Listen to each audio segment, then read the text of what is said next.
नमस्कार दोस्तों, उम्मीद है आप और आपका परिवार हमेशा की तरह बढ़िया ही होगा। अपने पंजाबी.com देख रहे सभी दर्शकों को नमस्कार। आज हम पंजाब की धरती पर पैदा हुए महान गुरुओं के बारे में जानने की कोशिश करेंगे। तो चलिए सबसे पहले शुरुआत करते हैं। तेरा तेरा करते इस दुनिया को बहुत कुछ सिखा गए सिख धर्म के सबसे पहले गुरु श्री गुरु नानक देव की जीवनी के बारे में। गुरु नानक देव जी का जन्म आज से लगभग 550 वर्ष पहले 15 अप्रैल 1469 को पंजाब के तलवंडी नामक गांव में हुआ था।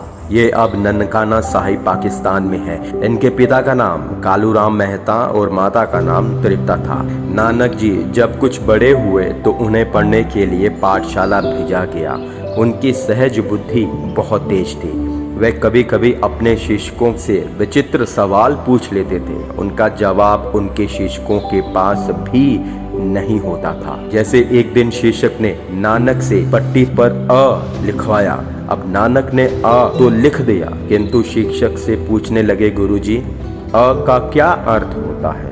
ये सुनकर गुरुजी सोच में पड़ गए। भला अ का क्या अर्थ हो सकता है? अ तो सिर्फ एक अक्षर है, गुरुजी ने कहा। नानक का मन पाठशाला में नहीं रमा। वे अपने गांव के आसपास के जंगलों में चले गए और साधु संतों की संगत करते। उनसे वे ईश्वर, प्रकृति और जीवन के संबंध में खूब बातें करते। नानक का मन पढ़ने लिखने में नहीं लग रहा। ये सब उनके पिता ने देखा तो उनके पिता ने उन्हें जानवर चराने का काम सौंप दिया। उसके बाद भी नानक का सोच विचार में डूबे रहना बंद नहीं हुआ। अब उनके पिता ने उन्हें व्यापार में लगाया। उनके लिए गांव में एक छोटी सी दुकान खुलवा दी। एक दिन पिता ने उन्हें 20 रुपए देकर बाजार में खरा सौदा कर लेने को कहा। नानक ने उन रुपयों से रास्ते में मिले कुछ भूखे साधुओं को भोजन करवा दिया और आकर पिता से कहा, वह खरा सौदा कर लाए हैं। यह सुनकर कालू मेहता गुस्से से भर गए। तब माता पिता ने सोचा कि अगर नानक का विवाह कर दिया जाए तो शायद नानक का मन गृहस्थी में लग जाए। इसीलिए बटाला निवासी मूलराज की पुत्री सुलक्षणी जी से नानक का विवाह करा दिया गया। सुलक्षणी जी से नानक के 2 पुत्र पैदा हुए। एक का नाम था श्रीचंद और दूसरे का नाम था लक्ष्मीदास। लेकिन विवाह के बाद भी नानक का स्वभाव नहीं बदला। विवाह के बाद कुछ समय तक उन्होंने सुल्तानपुर नवाब के वहां अनाज बांटने की नौकरी की, परंतु इसे भी छोड़ दिया। अब वे पूरी तरह साधु संतों की संगत, चिंतन, मन और ध्यान में रम गए। इस बीच उनके अनेक शिष्य बने। सुल्तानपुर में एक गाने बजाने वाला मर्दाना उनका शिष्य बना। वह रबाब बहुत अच्छी बजाता था। उनके साथ नानक के घर बार छोड़ दिया और यात्रा में निकल पड़े।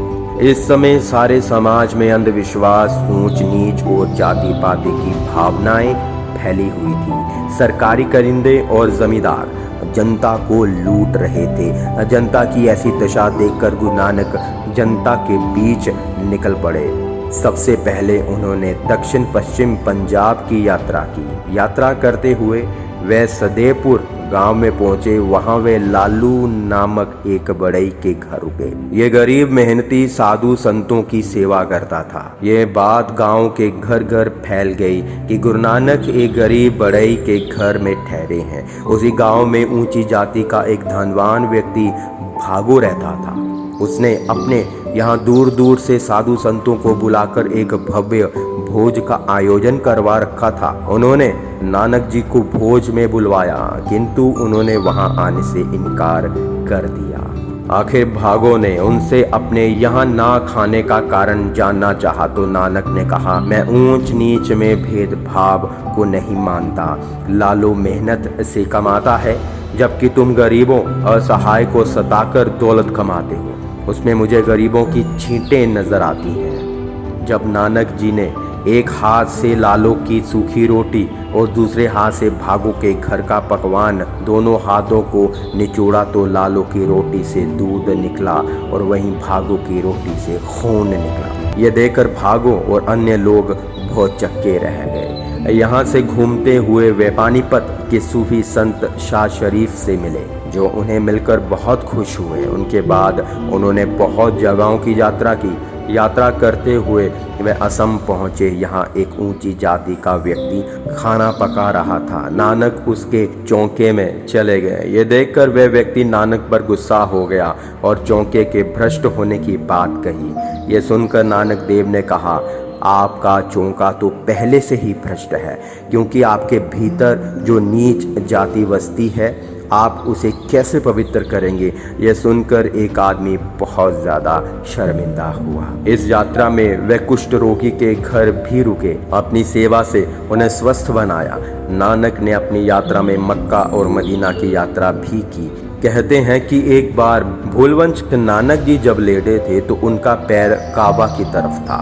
एक व्यक्ति ने उनसे कहा कि वे अपने पैर काबा की तरफ क्यों करके लेटे हैं। तो नानक ने कहा कि तुम मेरे पैरों को उधर घुमा दो, यहाँ काबा नहीं है। यह व्यक्ति जिधर पैर घुमाता उधर काबा ही नजर आता। अंत उस व्यक्ति ने नानक जी से माफ़ी मांगी। मक्का मदीना से लौटते वक्त बाबर के सैनिकों ने उन्हें पकड़ लिया, लेकिन जब बाबर को उसकी प्रसिद्धि का पता चला तो उन्हें छोड़ना चाहा, परंतु नानक ने ये शर्त रखी कि उनके सारे कैदियों को छोड़ दिया जाए। कई वर्ष बाद यात्रा करने के बाद उन्होंने करतारपुर में अपना आश्रम बनवाया और अपने परिवार तथा शिष्यों के साथ वहीं रहने लगे। इसी बीच उनका लहिना नामक शिष्य बना, जो गुरु की वर्षों तक सेवा करता रहा। अपने जीवन के अंतिम दिनों में कठिन परीक्षाओं के उपरांत नानक देव ने लहिन को गुरु अंगद के नाम से अपना उत्तराधिकारी बनाया। गुरु नानक साहब की प्रमुख शिक्षाएं: ईश्वर को अपने भीतर ढूंढो, कोई भी मनुष्य दूसरों को अपने से छोटा ना समझे, सभी जातियां और धर्म समान हैं।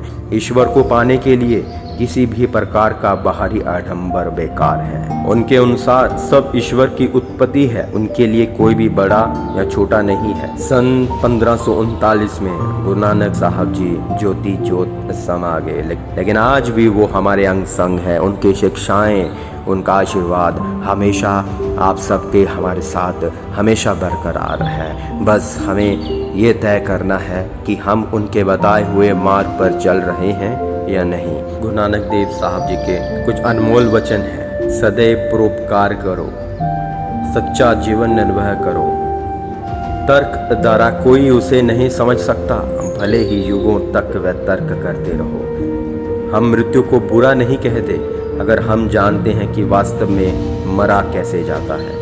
भगवान के लिए खुशियों के गीत गाओ, भगवान के नाम की सेवा करो, उनके सेवकों के सेवक बन जाओ। सब धर्मों और जातियों के लोग एक हैं, सबसे प्रेम प्यार करो। तेरी हजारों आंखें हैं और फिर भी एक आंख भी नहीं, तेरी हजारों रूप हैं फिर भी एक रूप भी नहीं। उसकी चमक में सभी कुछ प्रकाशमान है। मेरा जन्म नहीं हुआ है तो भला मेरा जन्म या मृत्यु कैसे हो सकती है।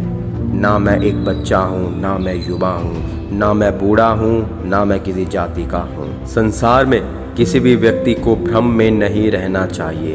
बिना गुरु के कोई भी दूसरे किनारे तक नहीं जा सकता। ईश्वर एक है, लेकिन इसके कई रूप हैं। वहमों और भ्रमों को छोड़ दो। परमात्मा एक है, उसके लिए सब कुछ सम्मान है। दोस्तों, आज के लिए बस इतना ही। लाइक शेयर कमेंट करते रहिए अपने पंजाबी.com में। धन्यवाद।